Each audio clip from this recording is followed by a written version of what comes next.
Adilah pada kami tak bodoh, meski memang kami tak pandai. Tapi kami berjanji akan tetap mengkritik sesuai isi hati. Hei penguasa, ini kami rakyat jelata. Engkau ada untuk siapa? Hei penguasa, ini kami rakyat jelata. Mau sampaikan semua keluh kesah. Bekerjalah dengan hati, pakai empati. Jangan banyak intrik, apalagi bikin taktik. Bijaklah dalam membuat peraturan. Jangan sampai bikin aturan yang berat sebelah. Sementara Pak Jokowi bilang saya tak perlu klarifikasi ijazah karena sudah dijelaskan UGM. Tapi ketika rakyat minta bukti, yang nongol malah relawan dengan surat laporan polisi. Bukan ijazah asli dari tangan Pak Jokowi. Pak, kalau memang ijazahnya asli dan nggak ada yang disembunyikan, kenapa sih rakyat yang bertanya malah dianggap pemberontak? Yang bikin lebih ngakak lagi, salah satu relawan ada yang bilang bahwa pertanyaan tentang ijazah ini menyebabkan keresahan di Solo dan sivitas UGM. Nah, terus kalau rakyat yang resah karena presiden mereka diragukan, maksudnya tentu mantan presiden ya, diragukan legalitas akademisnya, nggak boleh resah gitu dengan Pak Rizal Fadila yang sudah dilaporkan ke polisi bersama-sama dengan Roy Suryo, Dr. Tifa, dan Rismon Sianipar. Pelaporan yang dilakukan oleh klien kami ini Andi Kurniawan, Ketua Pemuda Patriot Nusantara, hari ini datang ke Polres Jakarta Pusat menyampaikan pelaporan atas dugaan telah terjadi dugaan tindak pidana penghasutan, yang mana klien kami melaporkan 4 orang. Nah, di mana kejadiannya setidak-tidaknya terjadi di Jakarta Pusat. Tindakan penghasutan itu terjadi akibat tidak penghasutan itu yang dilakukan oleh beberapa orang telah mengakibatkan kegaduhan di tengah-tengah masyarakat yang bisa kita lihat sendiri terjadi di Sivitas Akademika UGM, di Solo, di sekitar rumah Pak Jokowi, bukan di rumah Jokowi ya, tapi di sekitar. Seperti itu ya. Bang, boleh dijelaskan siapa terlapornya dan pasal apa, Bang? Ya, yang dilaporkan itu inisial RS, terus RSN, terus RF, satu perempuan, TT. Nah, mungkin inisial ini teman-teman sudah familiar lah mengetahui inisial ini. Nah, karena ini terkait penghasutan ya di muka umum, ya terjadi penghasutan, ya itu kami duga telah terjadi ya perbuatan pidana, ya telah melanggar ketentuan pasal 160 KUHP. Nah, ini untuk sementara, nanti silakan teman-teman kepolisian melakukan serangkaian penyelidikan dan penyidikan. Bang, dari 4 yang dilaporkan itu di antaranya ada yang bekas pejabat negara nggak, Bang? Ada dokter, ada pejabat negara, ya, ada yang mengaku aktivis, ada mengaku ahli. Nah, ya kita uji di sini keahliannya.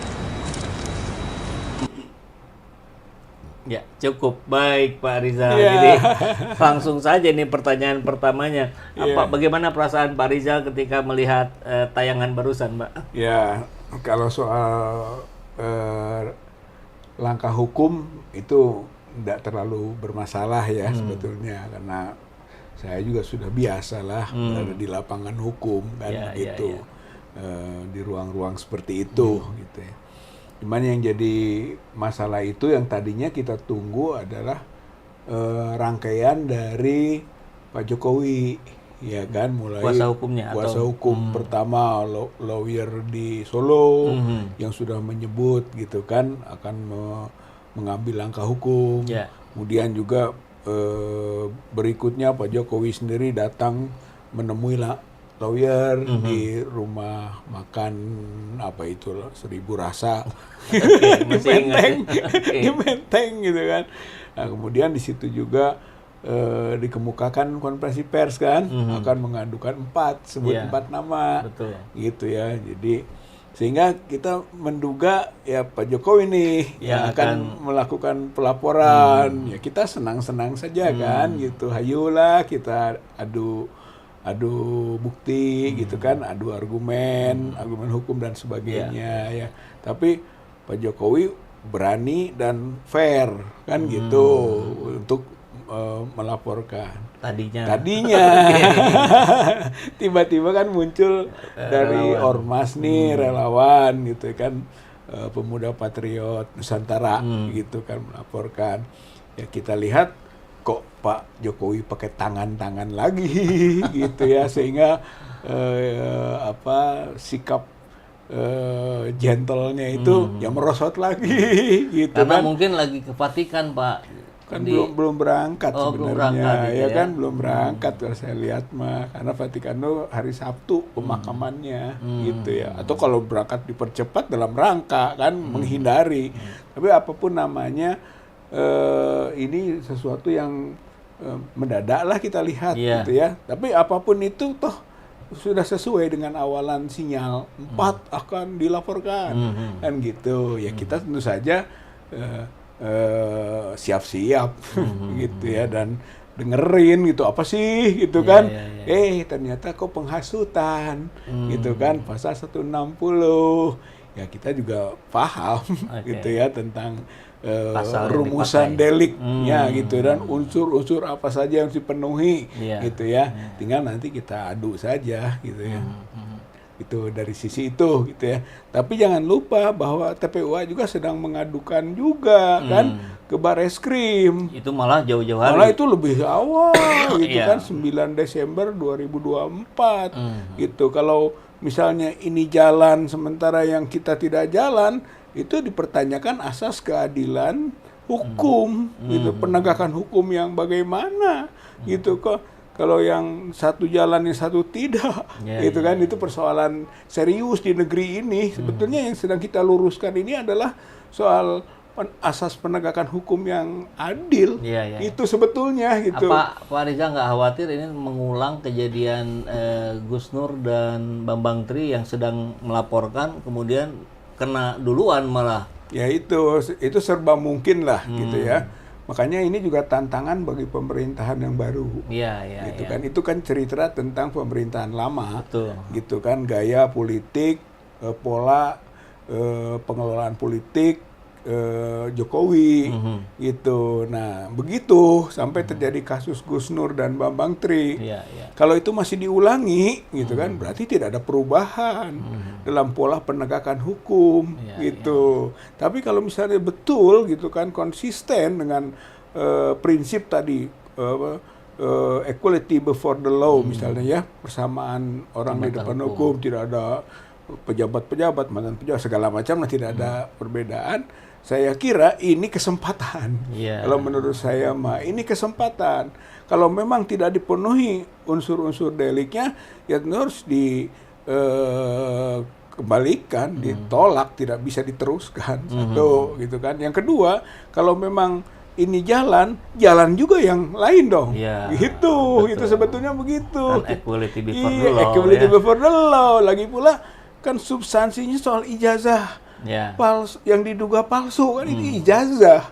Sementara penghasutan juga konteksnya ijazah. Lalu yang kita adukan juga ijazah. Maka sebetulnya pembuktian pertama itu adalah ijazahnya dulu, asli atau palsu, baru bisa derivasinya ke yang lain-lain begitu. Tapi sebelumnya Pak Rizal dan kawan-kawan ini nggak dapat somasi dulu gitu? Tidak, langsung ya? Langsung kan pelaporan yang seperti kita malah tadinya kan menurut yang di lawyernya Pak Jokowi kan, itu kan sedang menunggu keputusan arahan Pak Jokowi gitu. Betul. Kan tentang nama-nama juga menunggu. Tiba-tiba ini mah tidak menunggu kan, langsung saja. Cuman kalau menurut Pak Rizal sebagai praktisi hukum, bagaimana ini kategori penghasutan terhadap yang dituduhkan ini pasal kalau fair ini ya, dan kita berharap penegak hukum fair gitu ya. itu tidak akan terpenuhi delik ini. Karena yang namanya penghasutan itu adalah ujaran kita, baik itu melalui lisan, tulisan, gitu kan, yang bersifat menghasut untuk satu perbuatan pidana.